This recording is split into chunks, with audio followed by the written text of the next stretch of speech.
people like me. You need people like me so you can point your fingers and say, that's the bad guy. That's the bad guy. That's the bad guy. That's the bad guy. That's the bad guy.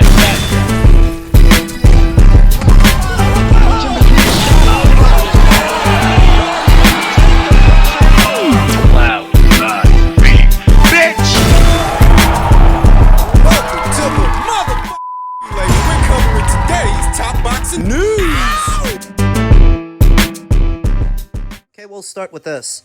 Another look at David Benavidez's immediate post-fight announcement that he would be moving up in weight in his very next fight in May of next year to take on unified Cruiserweight champion Zurdo Ramirez in a move that we all expected because I predicted it over a year ago. Told you guys about it enough times here on the channel that you all should remember. So if David Benavidez is set to move up in weight in his very next fight, what becomes of his WBC title? Because when fighters move up, they seldom ever move back down. Know that the women, in women's boxing, the women fluctuate in weight a lot more than the men do. Move up, then move back down, then move back up. Whereas the men, they don't fluctuate as easily. It is ill-advised for a male boxer who moved up in weight to try and move back down. On that predication, David Benavidez is all but done as a light heavyweight. Just 3 fights into his light heavyweight campaign. It's over. It's over already. Consider it done. I always knew it wouldn't last long because just 2 fights into it, ahead of the David Morrell fight, this is before he even fought David Morrell, he was already talking about moving up the cruiserweight. Finito. Kaput. And so if he's done, that means it's only a matter of time before he drops the WBC title, so that when he does, who's in position right now to pick it up? And would you look at that? Look at who's ranked at number 1 right now via the World Boxing Council. Artur Beterbiev! You know, if I didn't know better, I'd say that David Benavidez carefully timed this move up to cruiserweight as to avoid a mandated title fight with Artur Beterbiev, who's out on his trail. He's ranked at number 1. By my count, the second time that David Benavidez would have dodged this bullet all those years ago at super middleweight, when he blew the weight and lost his title on the scales, the World Boxing Council offered him a cushy rank at light heavyweight to challenge Artur Beterbiev straight away for his WBC title. And then, like now, David didn't want it. He didn't want that fight then, 5 years ago. Doesn't want it now. 5 years later, dodge that bullet.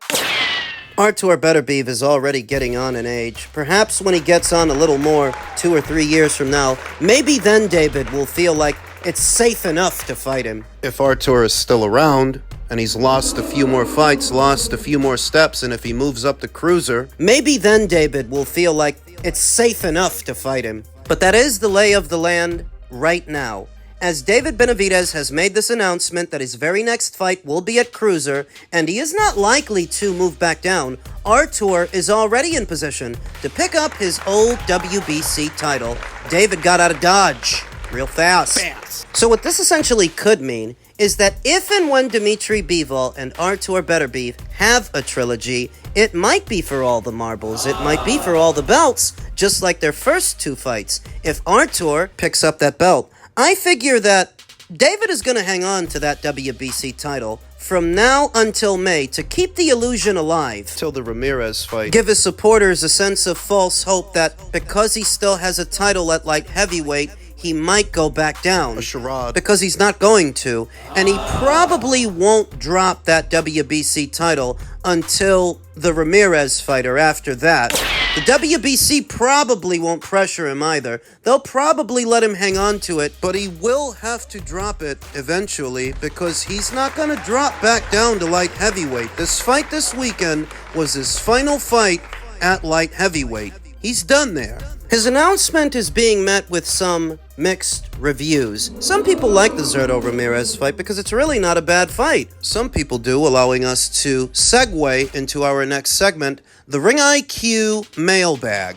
When David announced that he would be moving up to Cruiser, I took to my social media and said, well, this is what I predicted. To which Asabache, otherwise known as Alexis Rumbero, said, yeah, but that's not a duck of Beterbiev. Oddly enough, I didn't mention Artur Beterbiev anywhere in that post. Oh, well, that's just good business. Beterbiev's focused on a rematch versus Bivol in Russia to complete their trilogy anyways. Now that Benavidez will be vacating his strap, the WBC will probably sanction it for Undisputed. It's a good thing. Good thing for David's health that he's ducking.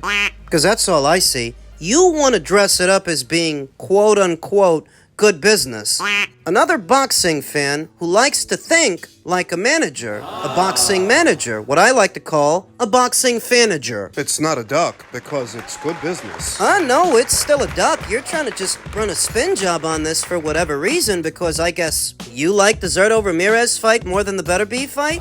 What, do you think Zurdo's a better fighter than Artur Beterbiev? You'd be in the minority if you thought that shit. Artur Beterbiev is not otherwise preoccupied right now, and even if he might be gunning for a trilogy with Dimitri's not available right now. He won't be for some months. When he comes back, he's not gonna fight Artur straight away. He's gonna fight in a tune-up fight.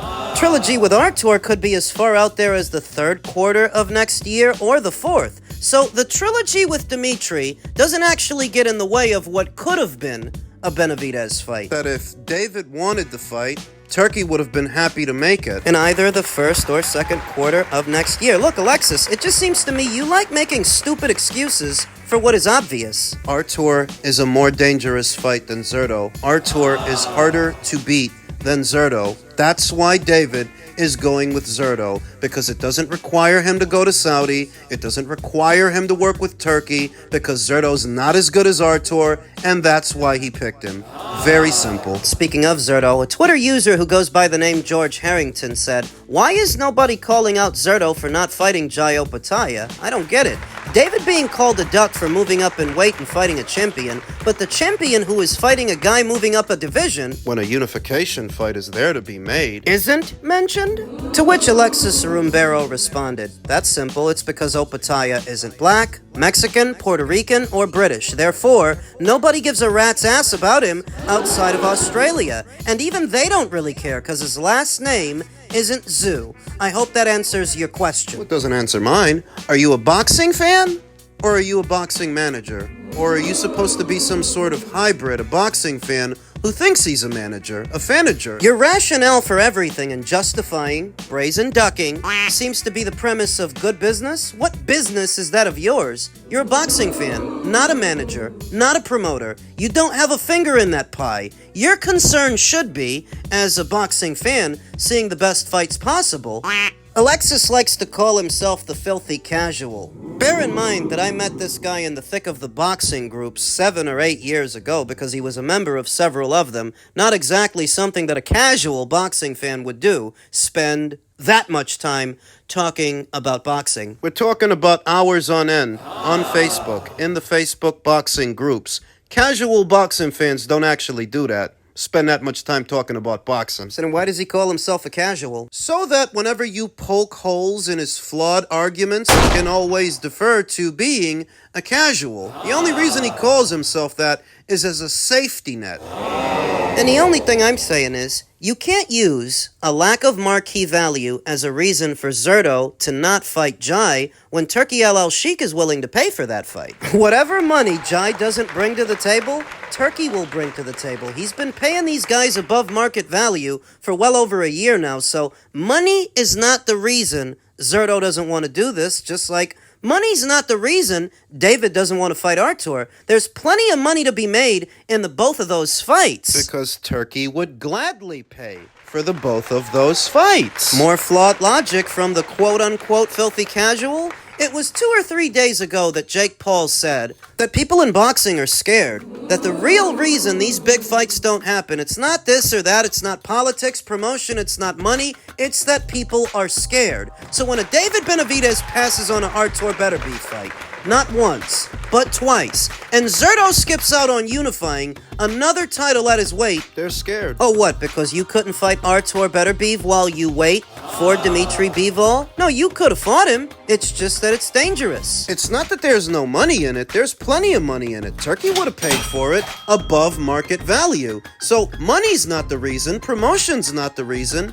It's the risks. It's that you're scared. Zurdo Ramirez had no problem unifying titles with Chris Billum Smith, but when it's time to unify with Jai Opetaia, doesn't want to. Pretty sure he wouldn't have a problem unifying titles with Badu Jack if he were available, but when it's Jai Opetaia, he's got a problem. And the problem ain't money. Problem is you're scared. You're scared you're gonna lose. It really is what Jake Paul said. People in boxing try to dress it up as much as they can, the ones on the other side of the industry, but it's when boxing fans do it that it chaps my ass. You're not a manager, you're not a promoter, you don't need to worry about the business because you don't make money from it. It's not none of your business, but if we're gonna talk about business, hell, I make more money from the business than you do. So what do you look like using business as a reason they should deprive you of the best fights possible? The best fight at Cruiserweight is Ramirez versus Opetaia. The best fight at light heavyweight right now, the best one available, is Beterbiev versus Benavidez until Bivol recovers. You shouldn't get so caught up playing a boxing business guy that you enable them depriving us of those fights, because that's precisely the reason boxing has declined in America. Instead of giving people what they want and what they're asking for, they serve you up substitutes. You ask for spaghetti, they bring you chicken parmigiana. You ask for chicken parm, bring you fettuccine alfredo. Really ticked me off about the comment is how dismissive Alexis was of Jai Opetaia's abilities based on his marquee value or the lack thereof, when it doesn't matter who doesn't know who he is, because you know who he is. Just like you know Turkey's willing to pay for that fight. Your angle of the situation is outdated. If it were a few years ago where everybody were tucked away behind the politics of boxing, I could see, but those lines have been blurred to where anybody can fight anybody now, since Turkey's willing to overpay. And he's used Jai Opetaia on his shows more than once, to where you can see he's invested in that fighter and he's willing to pay cash money. That's the whole point of becoming a draw. Don't you see that? That's the whole point of being popular. The money it generates. Turkey allows these fighters to skip that step so the best can fight the best. He'll pay. He'll pay you like you're in there with Julio fucking Iglesias. So long as it's the best versus the best. He'll pay you like the guy's popular. So when a Zurdo Ramirez doesn't fight a Jai Opetaia, marquee value has nothing to do with it. Same as when a David Benavidez skips out on a Bivol and a Beterbiev. Marquee value has nothing to do with it. Just 3 fights into his light heavyweight campaign. And bear in mind, before he even had his second fight, he was talking about moving up. Before he fought David Morrell. Stop justifying this bullshit with more bullshit. That's all it is. It's shit on top of more shit. Let me simplify for the layman's. David Benavidez and Zurdo Ramirez are now using each other to avoid top competition. David is using Zurdo to avoid the killers at 175, and Zurdo is using David to avoid the killer at Cruiserweight. They're using each other to duck other fighters.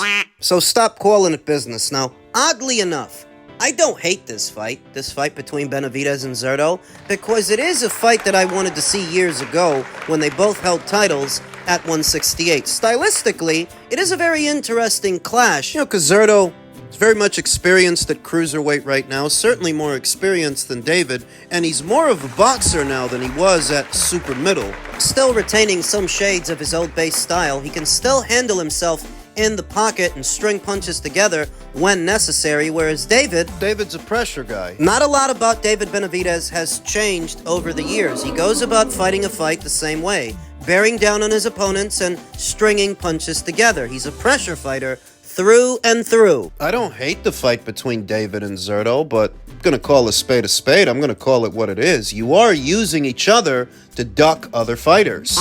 The other day on Boxing Scene, I saw Chris Algieri nominate David Benavidez as the potential face of boxing down the line. I talked about it in a previous video, and then like now, I just don't think David has the options. Especially not now that he's not fighting Dmitry and that he's not fighting Artur. Those would have been 2 very good scalps to add to his CV. If not for the danger they present, swapping the both of them out for a singular Zurdo Ramirez fight is not an adequate substitute. See, Just imagine that David fought Artur, and he beat him. Yeah, fucking right. Just for argument's sake, hypothetically speaking, just imagine that David fought Artur and beat him. What would that do for his marquee value? Then imagine that he moves into a B-Vol fight and he beats him. More marquee value, beating the man that beat the man that beat Canelo. More marquee value. And then imagine that on the heels of this, then David moves up to cruiserweight,